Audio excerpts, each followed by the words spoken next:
So yun, what up mga kabarako? So it's your Barako boy, nagbabalik sa vlogging after one day. So yun mga kabarako, welcome back sa akin channel. Here we go again, here we go. Magbablog tayo, magtatry ulit tayo mag-vlog ng kung ano-ano ginagawa dito sa Alberta, Canada. So yun.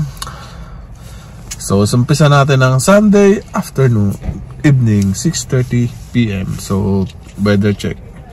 13 degrees Celsius. So, mahangin.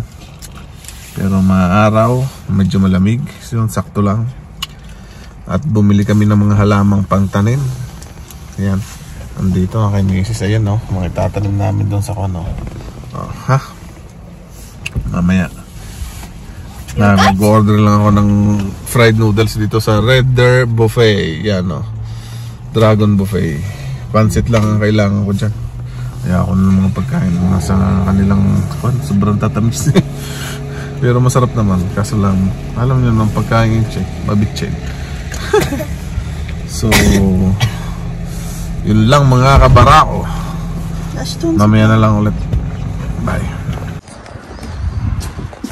So yun mga kabarako, magtatanim na tayo ng kamatis po lang tayo natin.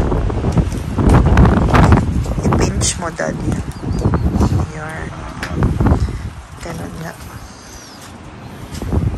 Golden hands. Ang kailangan dito ang golden hands. Kailangan malalim. Oo. Here you go. So ito ay Napa-grape tomato. Kasi hindi natin natatapon yung ang susunod natin din sa katabi ay Tomato na lang ulit. tomato na lang daw ulit. Para magkatabi sila. If ever na ano. Pinch mo, dad. Pinch, pinch. Ash! Ash, no! You're hot! You're hot, you're hot. Thank you.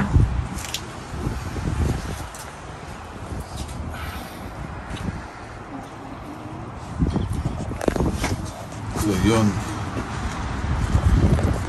Lakas ng hangin. Patay tayo. Mapatay. Mapatay ang halaman. Paano yan? Ang lakas na agad ng hangin. So yun mga kabarako, malakas yung hangin mo. Hindi tayo uulan. magtatagumpay din eh. Sayang ang $20. Magtatagumpay tayo. Pag lumabis ang iyong lupa, ilagay mo. So susunod natin itong banana pepper.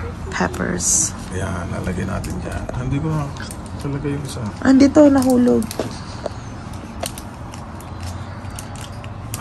Malambot na may pinch mo lang. Wala kasi. Ay siya, basa. Dililigan. Matidilig lang. Oh. Iuho mo, dad. Hindi pwede mamamali. So yun. Golden hands. Ako, parang uulan.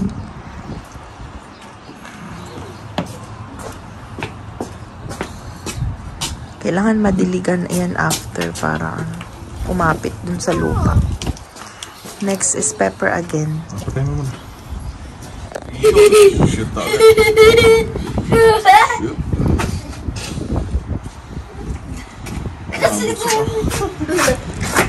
Maano din yung dad kasi malakas ang hangin. Malakas ang hangin. Kung kailan naman tayo nagtatanim. So sunod natin itong kon dito. Butter crunch na lettuce. Lettuce pala yan. Gano'ng cabbage.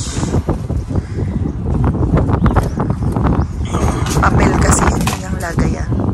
Eko. Good job! Dad, kung labis, ilagay mo here. Kasi may kasama yung lupa eh. Pag masyado siyang mataas. Pinch, pinch. Nabutas. So,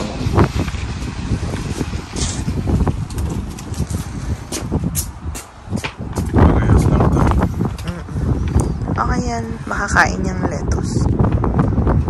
Madali lang ang lettuce, di ba, nung elementary tayo. Yan. High school, Okay na. pinagtatanim. O ngayon, didiligan mo. Didiligan na lang yan. Para, dito mo na ilagay. So didiligan natin mga barako. Unang dilig. Basa agad. Lunod agad, unang dilig. Yan, may suloy na ang onion. Spring onion. Dapat pala pati bawang. Huh? Oo. Okay na. Yan, muna tumigil na ang hangin. So yun mga barako, kakain na kami ni Mrs. Nakain na. So ito kakain na namin pansit. Saan ba yan? Beef noodles. Rice beef noodles with soy sauce. In-order ko nga doon sa buffet kanina. Oh, init. Chinese. So magtitinapay din ako. May palaman ako na Biscoff. Sa Pinoy, Biscoff. Biscoff. So, yung kain muna. Bye! So, yun mga kabarako. Hatid ko si Barako Jr. dito sa school. So, umuulan ngayong araw. Buong araw. Kanina pang madaling araw. Buong araw, umuulan. Araw-araw. So, ulan to hanggang mamaya pang gabi. So, nakapang-ulan tayo ngayon. Hindi kasi uso dito ang payong. Bihirang-bihira nagpapayong dito kahit na ulan. So, nagsusuot sila ng mga ganitong pang raincoat. Rain, ganito. Pang rain. Basta, itong ganito hindi nababasa. Parang kapote sa kanila. Si Barako Jr. nakasuot din. Tapos nakasombrero yun. Tsaka naka-splash pants din yan para hindi mabasa yung pants. So, yun. Maulang araw yun. Parang Pilipinas lang yung weather ngayon dito. Pero 5 degrees Celsius, mas malamig. Kung maliligo ka sa ulan, di mo kakayanin kasi malamig yung ulan. Hindi pwedeng maligo sa ulan dito, malamig. Siguradong hindi lang sipon ang aabutin. May kasamang trangkaso pag naligo sa ulan dito. So yun mga kabarako pala. Ulan talaga, parang Pilipinas. Sarap matulog lang dito, tumigop ng mainit na sabaw ng tinolang na manghang. Sarap. O kaya breakfast muna, kaping mainit. So yun, mag-breakfast na naman ako ay kaping mainit nga, tsaka puto. So yun lang mga kabarako. Mamaya na lang ulit tuloy yung vlog na to. Tingnan natin kung ano pang may vlog. Bye. Maulan talaga. Say bye. Bye. Bye daw. So yun mga barako, maulan pa rin. Ayan, sinundo ko na si Barako Jr. sa school. Likot na. So hinihintay ko pa lang si Mrs. Meron pang 5 minutes. So ito yung likod ng hotel. Meron mga bang tawag dito, pond. So may mga naglalangoy na ibon, goose. So yun, nag-enjoy si Barako Jr. Ayan, nanonood siya. Kasi ang tagal nang walang tubig dito eh, naging snow yan eh. So pag may tubig talaga, nag-i-enjoy silang manood. Ng mga bata pati ako nag-i-enjoy manood. So tapos umuulan, ang ganda ng view. Pakita yan, no? Ayun ang goose. Naglalangoy ang goose. Canadian goose. So highway na yan.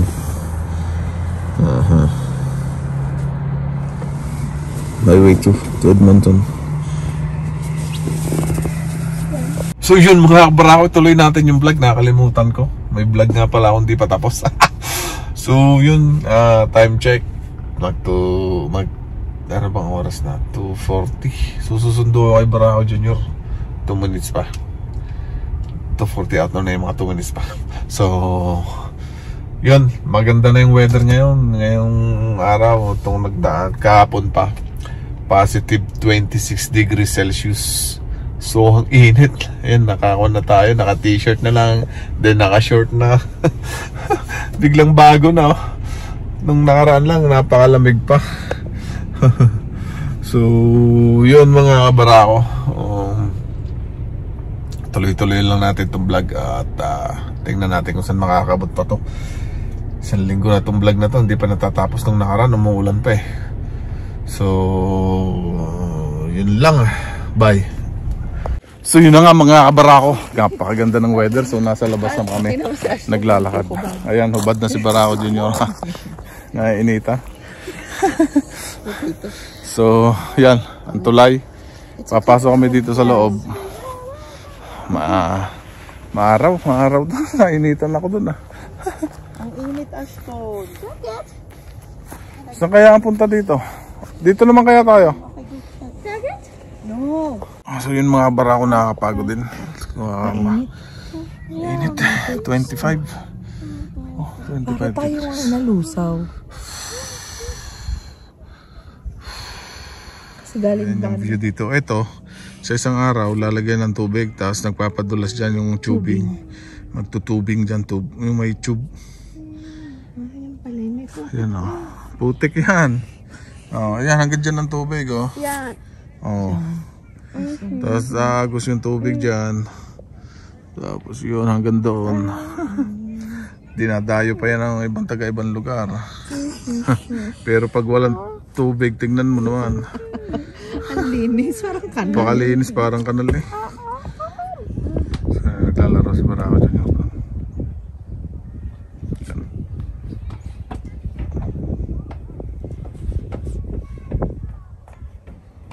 Yan. Where's the light? So yan mga kabarako, tuloy natin itong vlog. Nasa labas kami ngayon pero napunta kami ng mall. Kasi nga ang labas, mausok, hindi kami makapaglakad. So kagabi anong tawag doon? Aurora Borealis, madaling araw. Tulog naman kami. So hindi kami nakapanood ng show sa Sky, free show. So may nakakaalam ng Aurora Borealis, yung Northern Lights. Yung nag-green, nagpipink yung kalangitan. So tulog ka kami kasi 12 to 4 AM ata yun. So yun lang mga Barako, mamaya tatry namin mag-chase ka. So mausok, hindi maglalabas yan, no? May wildfire na naman kasi somewhere in BC. So yun lang mga Barako, bye. So yun mga Barako, sambak, uwi lang namin, nag-chase kami ng Aurora Borealis. So wala, hindi siya lumabas kasi medyo mausok ngayon. May wildfire somewhere in BC, tsaka dito sa Alberta. Pero malayo naman dito sa amin. So mausok. Halos ang oras kami nagdadrive. Paikot-ikot dito sa north. Lahat ng side ng lugar dito. Sa madidilim na lugar. Wala, hindi siya lumabas kagabi kasi nagpakita ka. So antok na ako. So yun lang mga Barako, tatravelin namin chase bukas. Okay, antok na ako. Time check, 12:40. So bye. So yun mga Barako, hanggang dito na lang ang vlog ko ngayon. Ngayong week na to. So nakalimutan kong mag-vlog kanina. Nandito pa naman yung anak ko kasi Mother's Day nga pala. Happy Mother's Day to all moms, to all the moms, all the mommies. Sa lahat ng mga nanay. Yun, shout out sa aking asawa, Happy Mother's Day. Sa aking nanay, sa aking biyenan, sa aking tiyahin, sa aking mga tiyahin, sa mga tiyahin ng mga tiyahin, sa mga asawa ng mga kapatid, sa lahat ng mga nanay at nagpapakananay at nanay-nanayan, lahat ng nanay. So Happy Mother's Day to all. So yun lang. Your nanay. Ha? Your nanay. Siyempre shoutout kay Aurea M. Binay, ang aking nanay. So shout out. My mom. And to Mrs. Luby Hilda G. Cabañez, nanay ni Mrs. So yun, shout out. So hanggang dito na lang, shout out sa lahat ng mga nanay ulit. Pampahaba lang ng vlog. Thank you again guys for watching. Until the next vlog. Bye.